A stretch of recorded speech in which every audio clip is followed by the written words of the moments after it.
لماذا لم تخرج الجزائر من دوامة العنف منذ الاستقلال؟ بل الأدى والأمر من ذلك، لماذا الحكم لم يعد يوما من الأيام في أيدي الشعب؟ يقول ضيفنا بأن فرنسا تركت ثلة من الضباط مهمتهم الدفاع عن مصالحها، بل ذهبت هذه الثلة إلى إرساء سياسة نهب ورشوة وعنف في البلاد. للحديث عن هذا الموضوع تستضيف قناة رشاد الكاتب والصحفي يونس عقل. ألو. ألو. مساء الخير سيدي الكريم.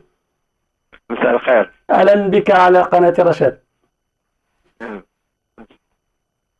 سيدي يونس، سؤالي الأول، أصوات عديدة ترتفع كل عام تقول باللي فرنسا لازم تطلب العذر من الجزائر للجرائم التي قامت بها في البلاد. وأنتم كتبتم في كتبكم الكثيرة باللي تاريخ الجزائر وفرنسا تاريخ كتب بحبر من كذب. لماذا سيدي؟ Oui. Écoute, effectivement, le pouvoir algérien, depuis 1962, il n'a cessé de le faire d'ailleurs, hein, d'instrumentaliser le passé à des fins de politique intérieure et à des fins de maintien de son pouvoir. Et depuis une dizaine d'années à peu près, effectivement, chaque année, on voit des hommes politiques qui exigent de la France qu'elle fasse preuve de repentance devant ces crimes. Le problème avec ça, c'est que ceux qui font ce genre de requêtes ne sont pas légitimés à le faire. Ce sont justement ceux qui ont pris le relais à partir de 1962 de ces crimes qu'ils dénoncent et qui les ont perpétrés depuis 1962 sur le peuple algérien sans discontinuer. C'est ceux-là qui se retournent vers la France et qui oublient leurs crimes, les crimes qu'ils commettent aujourd'hui même, et qui se retournent vers la France pour lui demander de demander pardon pour des crimes que la France a commis il y a 50 ans et les décennies précédentes. Voilà, donc en fait tout ça c'est un théâtre de dupes, hein, et le dupe c'est le peuple algérien. L'histoire de l'Algérie a été confisquée, tout comme ses ressources naturelles ont été confisquées, tout comme le droit du peuple à s'exprimer et à prendre en charge toutes les questions qui le concernent, des questions sociales, des questions économiques, des questions culturelles, des questions liées à sa santé. Tout ça, tous les domaines de souveraineté des Algériens ont été confisqués par une petite caste qui compte quelques dizaines d'individus et qui spolie depuis 50 ans tout un peuple. En 1962, on était à peu près 9 millions. Maintenant, on s'approche de 40 millions. 40 millions d'individus qui n'ont droit à rien, même pas à pouvoir jouir de fouler leur pays quand ils veulent, dans les conditions qu'ils veulent, dans l'espace qu'ils veulent. Les 9/10 du territoire algérien qui sont le Sahara algérien sont pratiquement interdits aux Algériens parce que c'est un territoire où les intérêts stratégiques de toutes les puissances étrangères sont tels que d'avoir des Algériens qui vont et viennent librement compromettrait leur sécurité. Donc voilà, effectivement, l'État algérien demande aux Français de se repentir, mais c'est pas à eux de le faire. Ce sont des questions qui doivent être reprises en main, tout comme toutes les autres questions économiques, de ressources naturelles, etc., par le peuple algérien. Maintenant, effectivement, la question se pose. Les crimes qui ont été commis durant la colonisation, ils sont réels et doivent être connues et si des repentances doivent être faites et doivent être faites dans des conditions qui ne sont pas réunies aujourd'hui parce que l'interlocuteur en face est encore plus criminel que le criminel qu'il dénonce. جميل سيدي لونيس. كتبتم بأن العشرية الأولى بعد الاستقلال ملأتها تصفيات جسدية، اعتقالات ومسح لكل ما هو يعبر عن الثقافة الجزائرية، عن الأشخاص النزهاء، عن الكفاءة الجزائرية السياسية منها والثقافية. J'ai pas compris la question. كتبت سيدي لونيس باللي لا بروميير ديسيني وراء الاستقلال كانت هنالك دي اكزاكسيون دي ليكيداسيون سومير بور افاسي كل ما هو جزائري وكل ما هو كفء من الناحية السياسية والثقافية. Oui, en fait, voilà, hein, l'histoire officielle consacre une vérité officielle qui est que à partir de 1962, la France est partie et les Algériens ont retrouvé leur indépendance. Et après, bon, étant indépendants, et tout ce qui pouvait leur arriver était de leur ressort. Et donc, si après ils ont élu une dictature, c'était leur affaire. Ça pourrait se comprendre, hein, si le peuple algérien n'est pas capable de se prendre en charge et n'a trouvé rien de mieux que d'élire une dictature à sa tête, après tout, grand bien lui fasse. Le problème, c'est que ça part d'un point de départ qui est un mensonge absolu. Hein. Donc, cette vérité officielle comme quoi l'indépendance algérienne a eu lieu en 1962 et les Algériens ont recouvré leur pleine indépendance et la souveraineté sur leur destin, cela, c'est faux. Hein. En réalité, il y a eu un changement de pouvoir, il y a eu un exode massif effectivement des Français d'Algérie, dont la plupart, c'était à peu près 1 million d'individus, des Européens d'Algérie, dont la plupart n'avaient d'autres pays que l'Algérie, hein, dont les grands-parents sont nés en Algérie, leurs parents sont nés en Algérie, eux-mêmes sont nés en Algérie, ils ne connaissaient d'autres pays que l'Algérie. Évidemment, c'était dans le cas de la colonisation, et donc cet état de fait devait être remis en cause, mais c'était des gens qui, légitimement...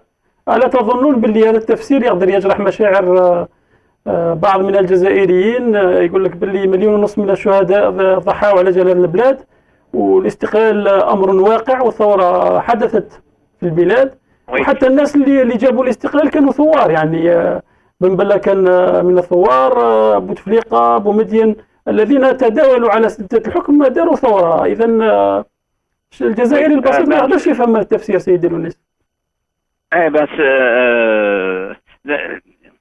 Effectivement, la question est très compliquée. Hein. On peut pas y répondre en 2 mots, mais je vais essayer quand même d'y répondre en 2 mots. Il y a eu une guerre, une guerre qui a été menée par des révolutionnaires qui avaient pour aspiration de redonner, de mettre fin à la colonisation et de donner l'indépendance aux Algériens. Tous ces gens-là qui se sont battus dignement, enfin pas tous parce qu'il n'y a rien de total dans aucune problématique, la plupart de ces gens sincères, de ces révolutionnaires sincères ont été assassinés.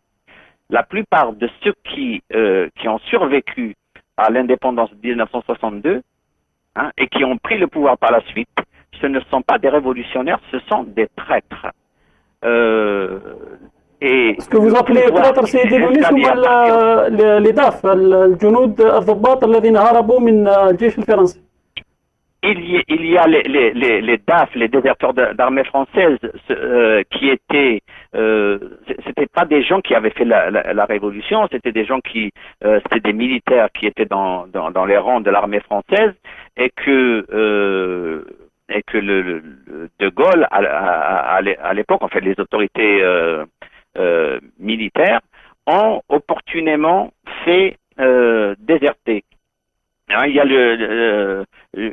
on discutait lors d'un débat avec Gilbert Meignier de ces déserteurs de l'armée française et je parlais de DAF Et il me disait, certains à l'époque les appelaient des DPA, des déserteurs par avion. C'est-à-dire que l'armée française a fait déserter des Algériens par avion. Hein. Ils n'ont سيدي pas fait le لونيس mur, ils ont pris l'avion. سيدي لونيس من فضلك تقدر تشوف لي زارشيف في فرنسا. Mais ça, c'est une autre problématique. Donc, لا أنا حاب سؤالي اسكو كاين هنالك طلب من طرف الجيش الفرنسي للقبض على الهاربين من الجيش الفرنسي أنا في ذاك الوقت في 58. Non, non, non. De toute façon, les archives sont inaccessibles. Et il faut comprendre un truc, c'est que normalement, les archives algériennes auraient dû être ouvertes depuis des années. Normalement, au bout de 30 ans, les archives auraient dû être mises à la disposition des historiens au moins et ouvertes. Or, les archives algériennes, tous les pouvoirs politiques, à chaque fois qu'ils arrivent, ils s'organisent pour faire que les archives les archives les plus critiques ne soient jamais ouvertes. En fait, les archives algériennes, les aspects les plus sérieux de ces archives-là ne seront jamais ouverts au public, aux historiens, parce qu'elles renferment des secrets non pas sur les Français, sur les actes commis par des Français à l'époque, mais sur des actes commis par ceux qui nous dirigent aujourd'hui, par les leaders d'aujourd'hui, par Bouteflika, par Ben Bella, par ces déserteurs de l'armée française qui sont maintenant nos généraux d'aujourd'hui, Khaled Nazzar, Mohamed El-Amari. سوف نأتي إلى هذا سيدي لونيس. من بين الضباط الفارين من الجيش الفرنسي، هل هنالك ضباط راحوا فعلا طلعوا الجبل وهزوا سلاح ضد فرنسا؟ Parmi ces déserteurs, tous ne sont pas des opportunistes. Hein. Il y avait des déserteurs qui étaient des gens qui ont rallié le maquis sincèrement. لا نحكي على الضباط اللي ضاف اللي كانوا تابعين كما يقولوا المؤرخين لا سيكسيون لاكوست. Alors, j'ai un petit, je l'ai expliqué dans le livre. Hein. Moi, j'ai un petit problème avec l'expression, la promotion Lacoste, parce que ça donne l'impression que c'est vraiment comme on sortait de Cherchel une promotion d'individus et qu'on a missionné d'aller. En fait, ce sont des opérations qui se font à titre individuel. Moi, ce que j'ai fait dans le livre, c'est que j'ai pris l'itinéraire d'un élément. C'était Ahmed Ben Cherif, et j'ai suivi son itinéraire qui démontre, mais sans l'ombre d'un doute, que c'était un homme missionné par le général de Gaulle pour infiltrer la révolution algérienne. Et Ahmed Ben Cherif, c'est pas n'importe qui, hein. C'est l'un des piliers du FLN à l'époque au niveau de la frontière tunisienne. C'est l'un des piliers du pouvoir qui a sous Ben Bella. C'est l'un des piliers du pouvoir sous Boumedienne. Donc voilà, on ne peut pas parler comme ça généralement d'une promotion, mais si on suit quelques itinéraires, et moi j'en ai privilégié 3 ou 4, celui d'Ahmed Ben Cherif, celui de Ben Bella lui-même, et celui de quelques seconds couteaux, les Bachir Boumazal et Ali Haroun et compagnie, et on voit que ce sont des éléments qui ont été missionnés pour s'assurer que les intérêts de la France ne soient pas compromis après l'indépendance. Et je peux vous dire que du point de vue de la France, ça n'est pas anormal qu'il procède de cette façon-là. Le problème, c'est que le pouvoir qui a pris, les militaires qui ont pris le pouvoir, ont fait de l'Algérie ce que nous constatons aujourd'hui, c'est-à-dire pendant 50 ans le déni total à tout Algérien d'avoir le droit de quoi que ce soit, de parler, d'écrire, de parler de son passé, de jouir de son sol, de jouir des bénéfices de son sous-sol, etc. سيدي لونيس، عندما Donc تتحدث voilà. عن الرؤساء الذين تعاقبوا على الحكم في الجزائر، بن بلة، بعد بومدين الشاذلي، ومن بعد عبد العزيز بوتفليقة، تسميهم بنفس الأسماء، تعطيهم نفس العيوب. ألا تظنون سيدي بأن مثلا بوتفليقة عنده باع من المسؤولية أكثر من الآخرين في الفساد، بومدين عنده مسؤولية أكبر من الآخرين في مثلا البوليس السياسي؟ هنالك مفارقات بين هؤلاء الرؤساء. Non, mais on peut effectivement créer une hiérarchie dans l'horreur. Hein. Bouteflika, c'est l'un de, avec Ben Bella et Boumedienne, c'est le trio qui a qui a fondé la dictature algérienne. C'est ces trois individus qui ont mis les rêves d'indépendance des Algériens, qui les ont envoyés aux oubliettes. Donc Bouteflika, on le retrouve au départ, mais on le retrouve à la fin aussi. Ça veut dire que sa responsabilité, à lui, elle est 1000 fois plus importante que celle d'un Ben Bella qui a trahi dès le départ, hein, qui a trahi la révolution, qui a trahi avant la révolution, qui a trahi à partir de 1962, mais qui a été éliminé au bout de 3 ans et qui a commencé à composer un petit peu avec son opposition. Donc Ben Bella, c'est le fondateur de la dictature. Il a été remplacé par pire que lui, Boumedienne, qui a consolidé cette dictature-là et a plongé l'Algérie dans les affres qu'on connaîtra par la suite. Et c'est sous l'ombre de Boumedienne que tous les DAF ont réussi à mettre le grappin sur toutes les institutions. Ils sont rentrés dans tous les rouages de l'administration militaire, l'administration policière, la sécurité militaire.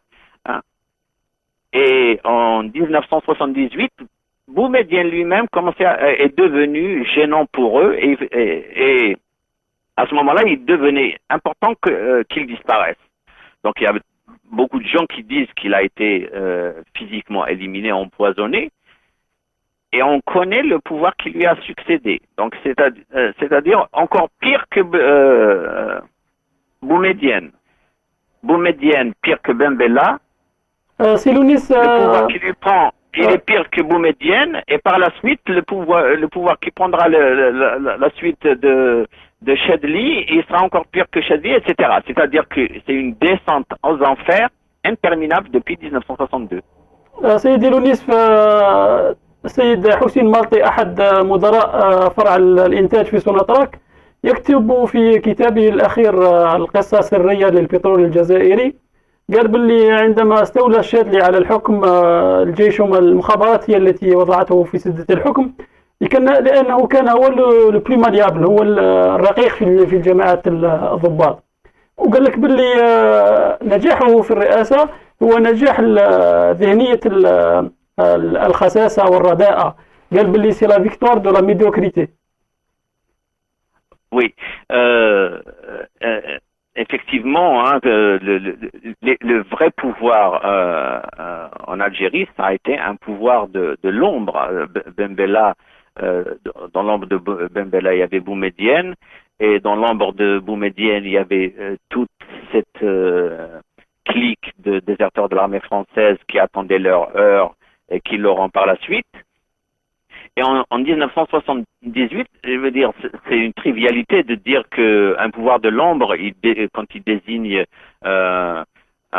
une marionnette pour occuper la façade, c'est forcément quelqu'un qui n'a aucune épaisseur. Mais ce qu'on dit moins, c'est que Chadli, qui a la réputation d'être un maquisard, c'est un maquisard, c'est un demi-maquisard et un demi d'après ce qu'on peut déduire de certains écrits d'officiers de l'armée française de l'époque, enfin d'anciens diplomates, etc.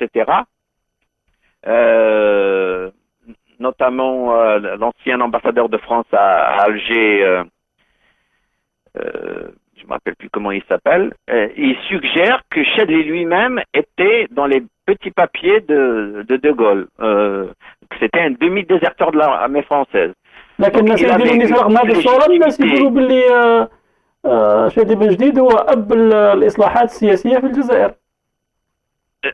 Là, je vous entends par intermittent, je vous entends pas très bien. قلت لك المتتبع لشأن الجزائري يقول باللي شادلي هو الأب الإصلاحات السياسية في الجزائر. Ça veut dire quoi? les réformes politiques في الجزائر قال لك من وراءهم شادي بن جديد. Je sais pas, mais en tout cas, Chadli Ben Jdid était chef de je sais pas si c'est la 3e région militaire, l'Oranie à l'époque. Non. Et il avait comme adjoint Toufiq Medienne. Toufiq Medienne. Oui. Et voilà. Et donc, le pouvoir qui prendra la suite de Boumedienne, c'est l'Arbi Belkhair, Toufiq Medienne, Khaled Nzar et toute cette clique de déserteurs de l'armée française. Et Chadli Ben Jdid n'était pas un inconnu pour eux, puisque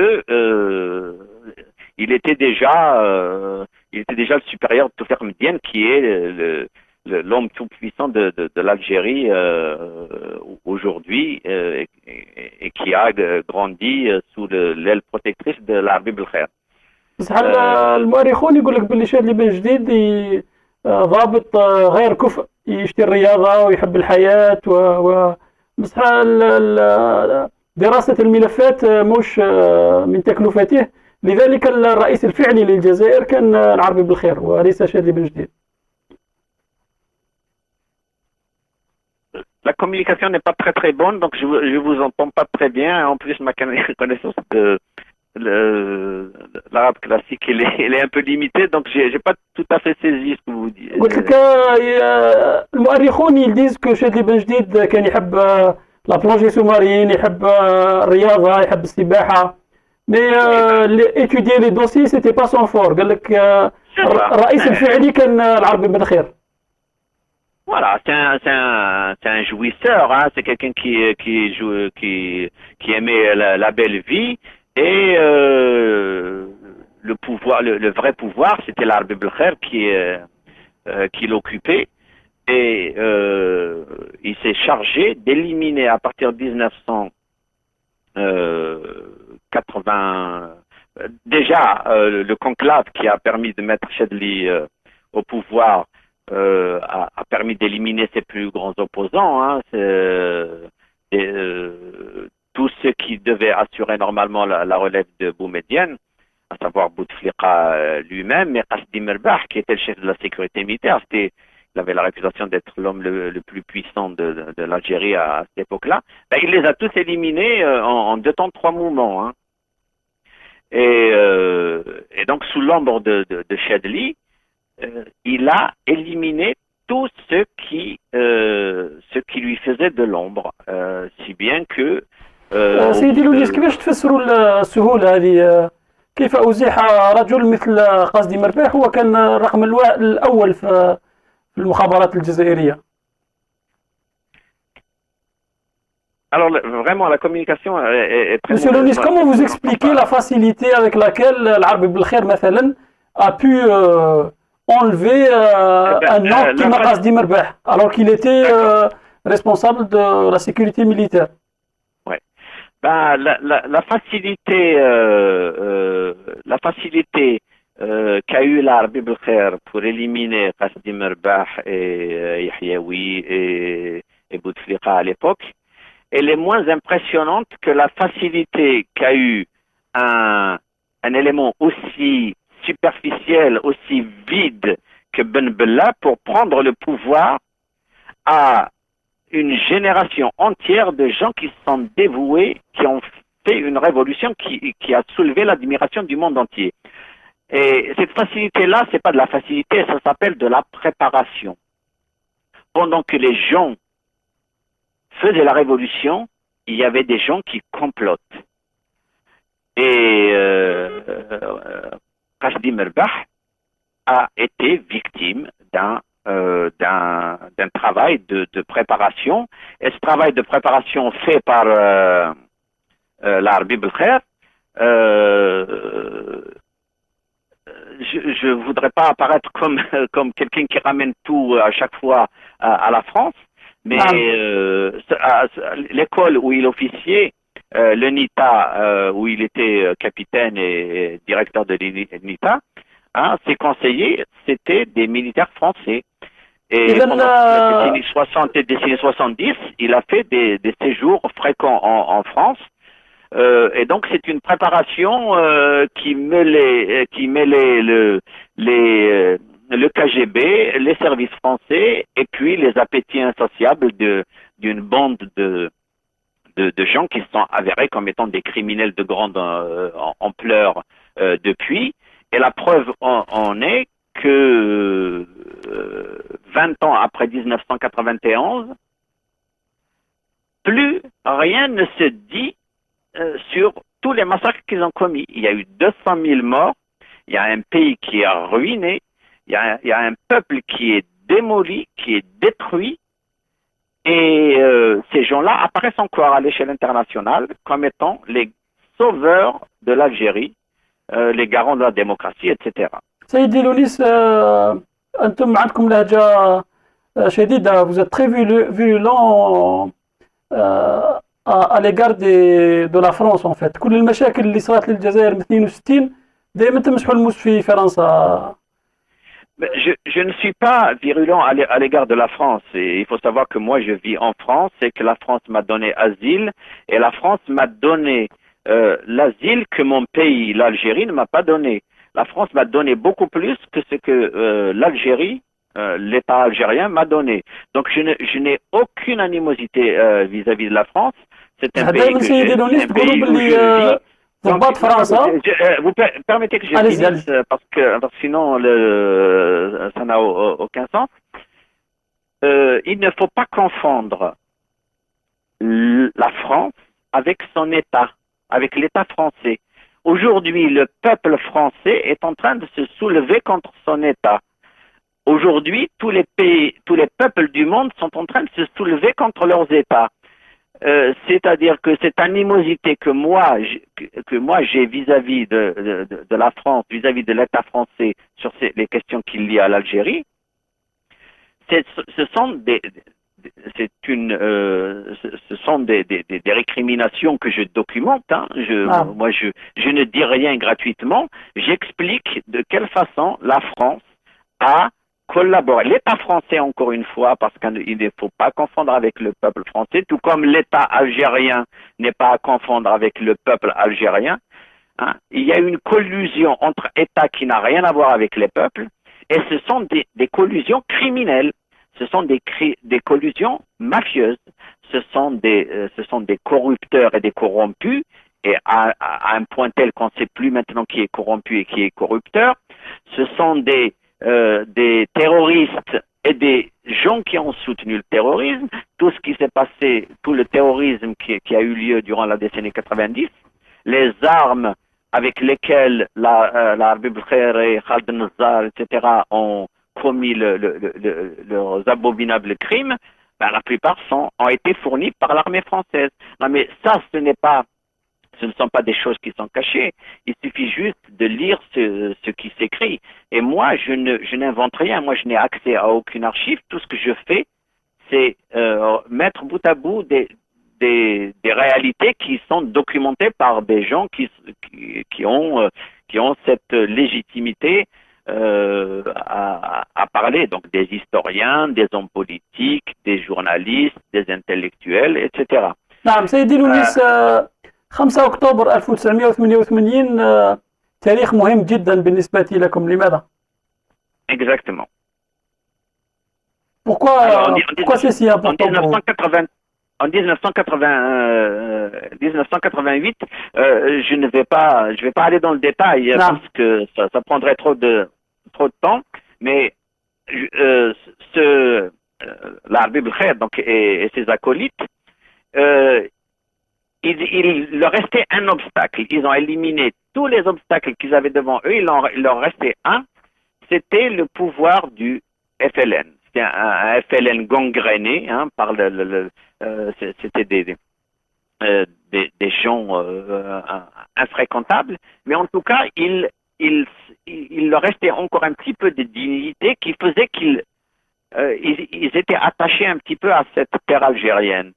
Et ça lui faisait obstacle. En plus, ils avaient amassé des fortunes monumentales qu'ils ne pouvaient pas montrer au grand jour. Donc, il fallait absolument créer une révolte pour mettre le FLN hors jeu et prendre le pouvoir de façon plus complète.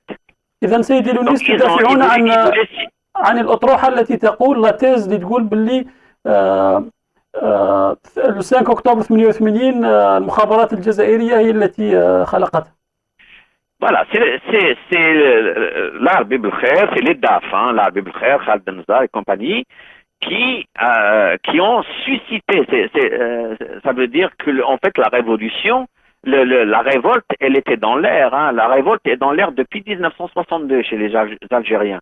Il leur manque juste les moyens de se coordonner pour mener la révolte et éliminer ce pouvoir. Donc en 1988, comme avant et comme après, les Algériens étaient au bord de la révolte. Il suffisait juste de les laisser se révolter et après en profiter pour éliminer le FLN.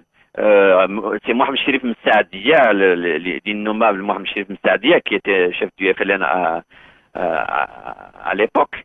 Et le problème, c'est que les choses ont débordé parce que on peut pas obliger un peuple à se révolter à demi. Quand on se révolte totalement. Donc, à un moment donné, ils ont perdu l'initiative et c'est là où il s'est passé un événement qui mérite d'être documenté, c'est que Chedli, à ce moment-là, avait compris quel jeu lui faisait jouer la Bible et il voulait revenir vers le peuple. Et donc, le discours qu'il avait tenu le 10 octobre, où il a dit que il allait permettre l'ouverture politique, le multipartisme, etc.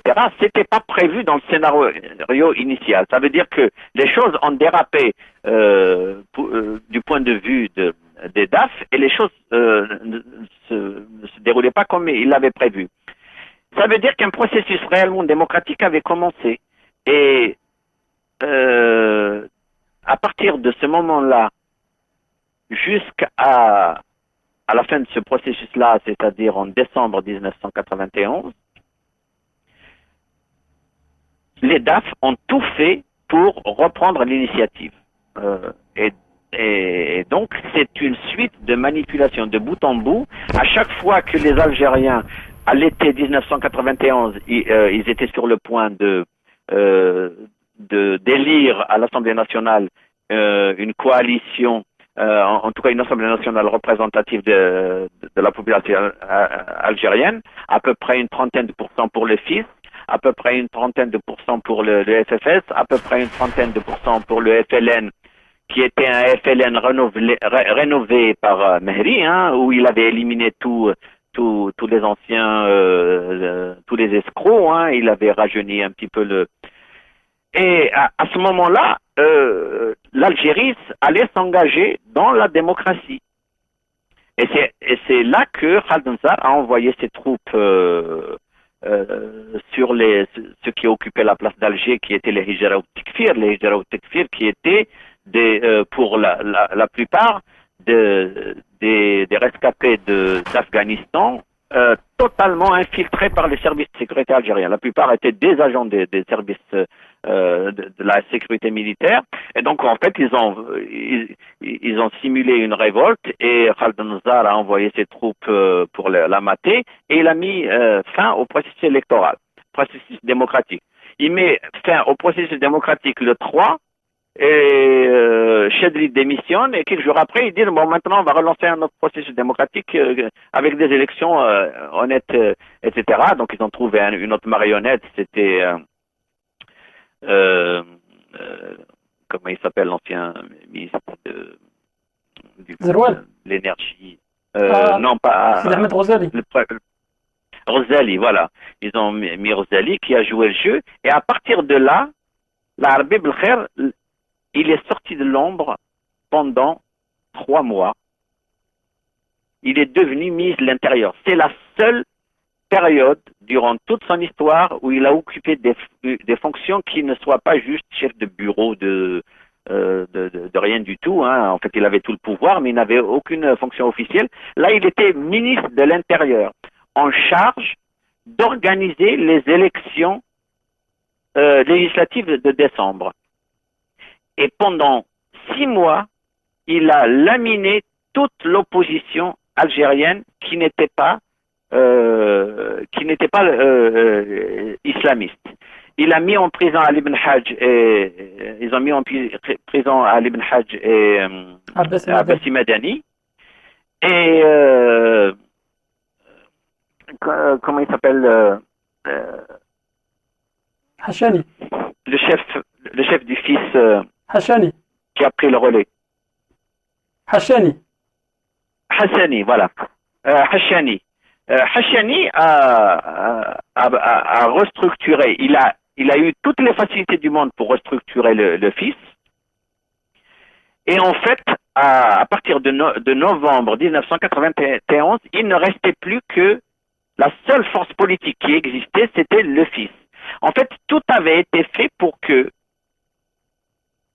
il n'y ait qu'une seule formation politique qui s'opposait à ces généraux-là.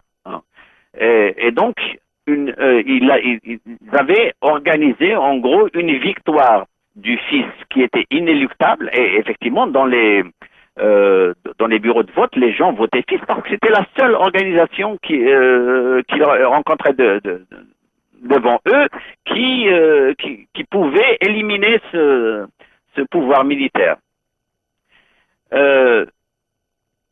Il a annoncé les résultats. Évidemment, il ne fallait pas que ce soit une victoire au premier tour. Ça veut dire qu'en fait, certains disent qu'en réalité, le fils avait une majorité dès le premier tour. Mais bon, c'était lui le Premier ministre, il pouvait annoncer les résultats qu'il voulait. Il a annoncé une victoire du fils, mais pas une majorité absolue. Ça veut dire qu'il fallait un deuxième tour. En fait, tout ça, c'était de la planification. C'est ça que j'essayais de vous faire comprendre. C'est qu'on planifie quelque chose. C'est des gens qui planifient. Ils ont le temps de planifier. Donc, ils ont planifié qu'il y aurait une victoire du fils, qu'il y aurait un deuxième tour, qu'ils auraient le temps de faire ce qu'ils avaient à faire. Et donc de créer cette ambiance de fin du monde où les islamistes allaient égorger toutes les femmes qui s'habillaient pas en hijab, allaient couper la langue à tous ceux qui parlaient pas en arabe classique, allaient mettre dehors tous ceux qui s'habillaient en costume, etc. Donc ils ont lancé une sorte de campagne internationale qui a été relayée ici en France et dans le monde entier. Et après, on connaît la suite. Donc effectivement, c'est à partir de ce moment-là qu'ils ont pris officiellement le pouvoir, mais encore une fois, ils savent que ce sont des DAF, ils savent qu'ils sont identifiés et étiquetés comme des DAF, et ils savent qu'ils ne pouvaient pas prendre le pouvoir directement. Donc il leur fallait quelqu'un, un vrai révolutionnaire qui allait faire passer la pilule, et ils ont ramené Boudiaf, etc. Bon, après on connaît la suite. سوف نأتي لهذا. سيدي لونيس، الأمن السويسري أوقف جنرال النزار مؤخرا بتهمة جرائم حرب وجرائم ضد الإنسانية. ألا تظنون بأن الرقم الأول يجب أن يكون العربي بالخير قبل جنرال النزار؟ من المسؤول الأول حسب Le problème, c'est que l'Arbi Belkhair, il est mort de sa belle mort, et la Mari est mort de sa belle mort, et Khaled Nazar, il est vivant et il voyage. Donc, بس حسب الأطروحة تاعك سيدي المسؤول الأول هو العربي بالخير. Le pilote de toute cette histoire, c'est l'Arbi Belkhair. Mais le rôle de Khaled Nazar, il est immense. C'est quelqu'un qui, face à la justice, la justice n'a pas l'habitude de dire, de faire de la politique. Mais la justice française a donné raison à Habib Souadia qui l'accusait d'avoir été responsable de la mort de 150 000 morts. Ça ne veut pas dire qu'il a tué de sa propre main 150 000 morts, mais la mort de ces 150 000 personnes à l'époque découlait des décisions politiques et des décisions militaires dont le chef était Khaled Nazar. Il faut savoir que les plus grands criminels de guerre n'ont pas commis les actes qu'ont commis ces gens-là. Il faut savoir que Pinochet, quand on parle de Pinochet, on a l'impression qu'il faut vite faire rentrer tout le monde à la maison tant le danger est grand. Il y a eu 3000 disparus au Chili. En Algérie, il y a eu 18 000 disparus. Et on n'en parle pas. Et personne ne trouve ça choquant. 200 000 morts. 200 000 morts qui sont de la responsabilité directe de Khaled Nazar, de Mohamed Lamari, de Toufiq Mediane, de Gneizia, Abbas Ghazayel, etc. Ils sont connus. Ce sont tous des criminels de guerre qui doivent répondre de leurs actes devant les tribunaux internationaux. Le problème, c'est que, et on revient à la France, c'est que cette information-là, un général algérien qui a été mis en examen par la justice suisse, il n'y a pas une ligne dans la presse française ni à la télévision française. Il n'y a pas un défilé, une petite brève dans les déroulants sur les chaînes d'information en continu qui a parlé de ça. Officiellement en France, personne n'est au courant que Khaled Nazar a été mis en examen par la justice suisse. Vous voyez un petit peu le genre de collusion auquel on a affaire? نعم. الإعلام الفرنسي سيدي لونيس قال باللي السلطات الفرنسية وعلى رأسها المخابرات حتى سلك القضاء لا جوستيس الممثل في لو جوج بروغير كانوا مسؤولين على باش القضية ما توصلش للعدالة وترفع اللثام عن خبايا قضية رهبان تبهرين. وش تقولوا في هذه سيدي لونيس؟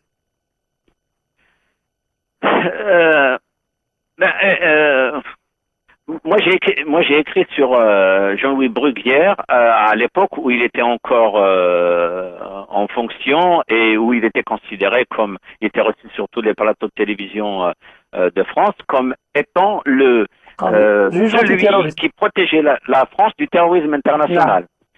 Et moi, j'ai écrit sur lui qu'il travaillait main dans la main avec les terroristes. Évidemment, quand je te parle des terroristes, moi je parle de ceux qui planifient des attentats, qui planifient des meurtres, etc.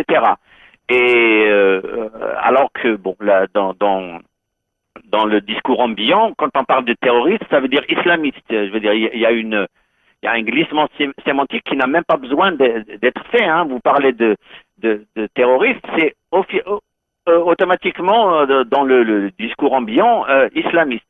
Et moi j'ai dit qu'il travaillait avec les terroristes qui sont à la tête de l'État algérien. Le terrorisme international existe en Algérie, Al-Qaïda au Maghreb existe en Algérie, sauf que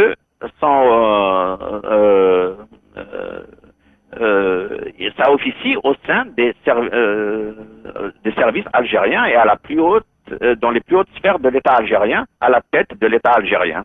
C'est-à-dire que tout le pouvoir actuel, tout le sommet de la hiérarchie militaire et politique, ce sont ceux-là, l'AQMI. هل سيدي لونيس هل لازلتم متيقنين باللي الجية الجماعات المسلحة من ورائها المخابرات الجزائرية. Oui, bon, voilà. Donc, on revient encore une fois à la planification. Les Algériens sont obligés de découvrir 20 ans après les mauvais traquenards qu'ils ont subis 20 ans avant. Sauf que ces gens-là, ils n'attendent pas 20 ans, ils planifient 5 ans avant. Tout ce qui s'est passé durant la décennie 90 a été progressivement planifié. Ça ne veut pas dire que dès 1989, ils ont décidé qu'en 1995, il se passerait ceci, qu'ils allaient assassiner Boudiaf, etc. Ils répondaient à des impératifs au fur et à mesure que ces impératifs-là se présentaient. À un moment donné, Boudiaf voulait lancer des enquêtes sur la corruption, c'est-à-dire sur eux-mêmes. Eh ben, ils l'ont assassiné. Mais le déroulé progressif relevait de planification. À partir de 1992, il fallait absolument que la menace islamiste soit telle que plus personne dans le monde entier ne vienne au secours des Algériens. Mohamed El Amari est venu en France, il n'a pas été par 36 chemins. Hein. Il a dit: je veux le silence complet parce que on va éradiquer. Voilà. Et donc, ils ont préparé les maquis. Hein. Il y a des témoignages de gens très, très crédibles qui racontent ça. Les maquis pseudo-islamistes, mais tout ça, ce sont des techniques qui sont héritées de la guerre d'Algérie de 1954 à 1962. Hein. Ça s'appelle de la contre-insurrection. Ils ont préparé des maquis et après, il ne restait plus qu'à pousser les Algériens à aller adhérer en masse dans ces maquis. Alors, comment on pousse des jeunes à aller au maquis? On arrête dans un quartier 5 ou 6, on en torture et on tue 4 ou 5, on en tue 3 ou 4. Il y en a un qui est torturé mais qui est rescapé, qu'on relâche, et on lui explique qu'un tel, ses copains sont recherchés. Et ça veut dire qu'ils vont eux aussi finir torturés et massacrés dans les geôles de la sécurité militaire. Alors qu'est-ce qu'ils font? Vous êtes un jeune dans un quartier, vous savez que le soir même ils vont venir vous arrêter, vous savez que vous allez découper en tranches. Qu'est-ce que vous faites? Ben vous cherchez, on vous dit qu'il y a des maquis, vous allez dans les maquis. La plupart de ces gens-là partaient dans les maquis dans l'espoir de partir à l'étranger ou de fuir. Mais une fois qu'ils arrivaient dans les maquis, tout était déjà planifié pour qu'ils s'en sortent jamais vivants. Ça ne veut pas dire que la menace islamiste, le terrorisme islamiste n'existe pas. Il y a un terrorisme dans toutes les factions de la société de n'importe quel pays. Et les islamistes, comme les autres, ont des extrémistes parmi eux. Et ça veut dire qu'il y a parmi des islamistes, il y en a qui étaient prêts à l'action armée. Après, le terrorisme, être qualifié de terroriste, après c'est le vainqueur qui décide qui est terroriste et qui n'était pas terroriste. Les révolutionnaires algériens, c'était des terroristes jusqu'au jour où l'indépendance a été acquise, c'est devenu des héros. سيدي لونيس، إذا ذهبنا إلى حقبة الرئيس عبد العزيز بوتفليقة، رئيس جابوه كذلك الجنرالات، بعد 200 ألف من الموتى في الجزائر كما قلت 18 ألف من المفقودين، رئيس بوتفليقة يجيب سياسة الوئام والوئام المدني، بوليتيك دو ريكونسيلياسيون. كيفاش تنظروا لهذه السياسة سيدي لونيس؟ Non mais c'est comme si je sais pas moi, un tortionnaire réunissait ses victimes et leur dit: bon ben maintenant, à partir de maintenant, j'arrête de vous torturer, mais on devient amis. Et on ne peut pas parler de réconciliation nationale en disant aux victimes, vous n'avez plus le droit de vous exprimer, vous n'avez plus le droit de savoir ce qui vous est arrivé, on efface tout et on devient amis. On ne peut pas devenir amis. Les Algériens peuvent pardonner. Ils peuvent pardonner des actes qu'ils connaissent. Ils ne peuvent pas pardonner comme ça des choses dont ils n'ont même pas le droit de parler. Et qui est-ce qui... ce ne sont pas des bourreaux, ce ne sont pas des assassins, ce ne sont pas des criminels qui vont organiser le pardon. Le pardon, il doit venir de la victime, pas pas de l'assassin, pas du criminel de masse. Il y a eu des processus de réconciliation qui ont fonctionné, qui ont réussi en Afrique du Sud, ça a marché. Au Rwanda, ça a fonctionné plus ou moins bien. Même au Maroc, il y a eu des commissions qui ont plus ou moins fonctionné. Mais c'est sur la base de la connaissance des faits qui sont destinés à être pardonnés. Maintenant, ça c'est si on prend l'affaire sous son meilleur aspect, c'est ce que je viens de vous dire. Mais la réalité, c'est que Bouteflika n'est pas venu pour redonner aux Algériens leur liberté. C'est quelqu'un qui n'a jamais aimé les Algériens. Il les a spoliés de leur indépendance.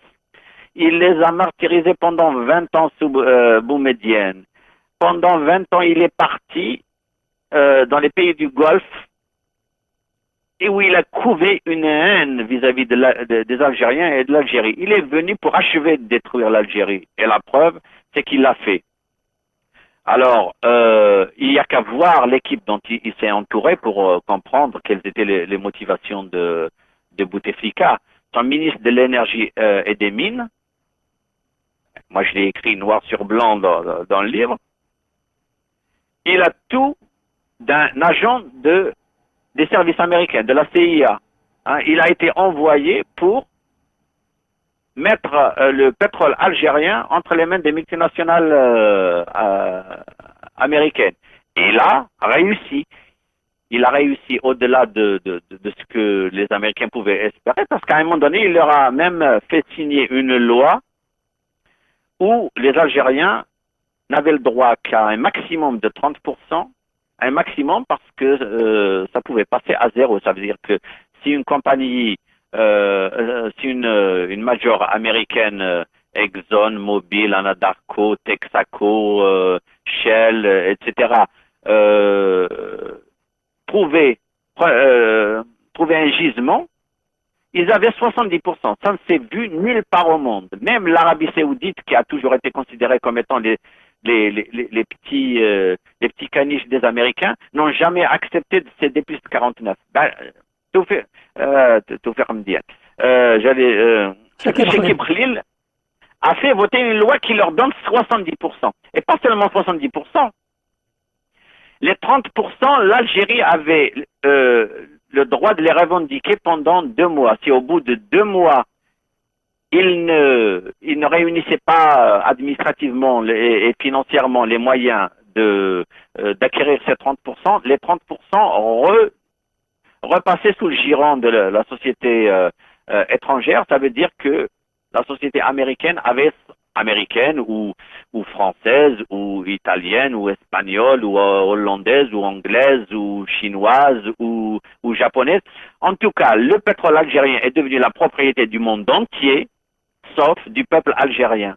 Et donc, on revient à notre point de départ, c'est qu'en 1962, les Algériens n'ont pas acquis leur indépendance. Les Algériens ont changé de tutelle politique.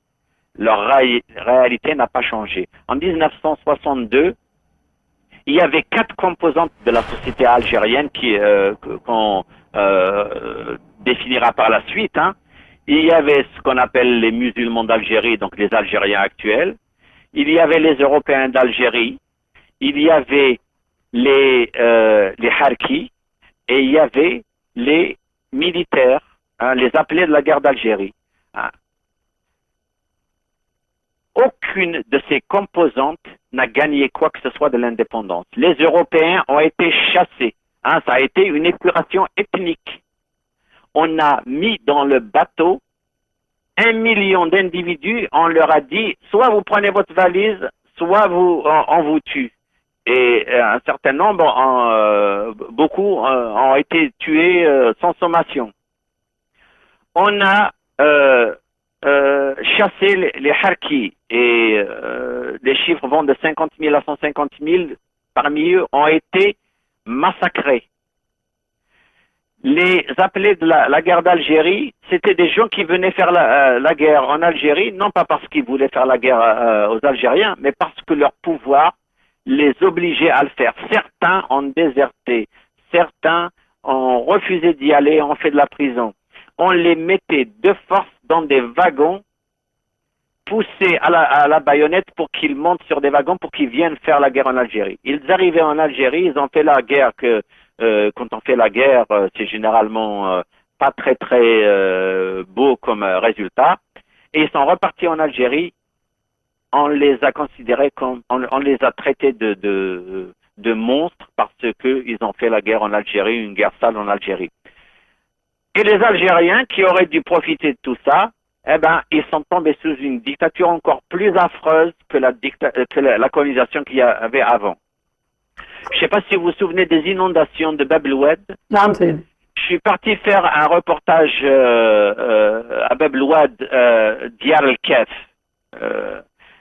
Il y a un bâtiment, un vieux bâtiment, et puis le Kef, il y a des petites habitations, un bidonville. Et j'ai rencontré des gens là-bas. J'ai rencontré un imam, un vieil imam, il avait quelque chose comme 70 ans. Vous savez ce qu'il me dit, cet imam? Il me dit, j'aurais préféré avoir comme dirigeant de l'Algérie des Juifs, hein, et vous imaginez un petit peu tout ce que ça veut dire dans la bouche d'un imam. Des Juifs n'auraient pas fait ce que nous ont fait ces dirigeants-là. Il a dit que ce bâtiment, il a été construit par des Français qui sont venus parce qu'il y avait des inondations, ils sont venus leur bâtir un bâtiment où ils ont vécu. Et en 1958, des inondations de 1958, eh ben, les 4 générations après, il n'y a pas eu une baraque qui a été construite. Les arrière-petits-enfants vivent dans un précipice et quand il y a eu l'eau qui est passée, toutes leurs habitations sont parties, ils n'avaient plus où habiter. Et à côté d'eux, il y a une carrière. Et j'ai rencontré un jeune de la cité qui me dit, je n'ai pas de travail, je n'ai aucune perspective. Il me dit, il y a du travail à côté là. Mais le contremaître, il ne veut pas employer des gens d'ici, de Bab el-Oued. Vous savez d'où il fait venir la main-d'œuvre? Il a fait venir de Sétif. Il fait venir de Sétif des travailleurs pour travailler sur la carrière à 50 mètres de chez lui. Et lui, il bouffe toutes les poussières et il me raconte comment la tuberculose, comment toutes les maladies. Donc voilà, on se retrouve dans une situation pire que celle qu'il y avait en 1962, c'est-à-dire pire que la colonisation. إذا رجعنا إلى الحاضر سيدي لونيس الوقت يداهمنا من فضلك. Qui est-ce qui a gagné quelque chose de cette passation de pouvoir? Une poignée de déserteurs de l'armée française. نعم. Et ils sont encore au pouvoir aujourd'hui. سيدي لونيس كيفاش عشت الثورات العربية المتتالية في تونس، مصر، ليبيا، اليمن؟ هنالك أصوات تتعالى في العالم العربي تقول باللي هنالك رجال في الخفاء مثل برنار أنري ليفي هم وراء الثورات العربية ويحاولوا يكسروا الأنظمة العربية، وهذا مخطط صهيوني غربي. Alors, il y aurait des livres à écrire sur cette question. Les révolutions arabes, moi, pour la première fois de ma vie, j'ai été fier d'être de cette région du monde. Les peuples du monde entier vont se révolter contre les pouvoirs des riches. Ce sont les peuples de Tunisie et d'Égypte qui ont commencé, et c'est apporté à l'honneur de tous les peuples de la région. Mais une fois que la révolution a commencé, les puissants ne peuvent pas se permettre de laisser se développer des démocraties en Tunisie, une démocratie en Égypte, une démocratie peut-être au Maroc. Et donc, ils devaient absolument tout faire pour stopper ça. Et ce qui est en train de se passer, je vous dis, c'est long à expliquer, mais ce qui est en train de se passer ça avec l'arrivée de Bernard-Henri Lévy, et on en a un autre prolongement avec ce qui s'est passé avec Charlie Hebdo cette semaine, c'est exactement la manipulation, les manipulations qui ont permis à ces juntes militaires de préserver le pouvoir en Algérie pour faire profiter des ressources algériennes à tous les pays du monde, sauf à leur propre peuple, ben, il risque de se passer la même chose, c'est-à-dire faire monter le péril islamiste, dire que de toute façon, les unes des magazines en France titrent toutes là-dessus, c'est qu'en gros, les Arabes ne méritent pas la démocratie parce que chaque fois qu'on leur donne la démocratie, ils élisent des islamistes qui vont interdire à la femme d'être l'égale de l'homme, qui vont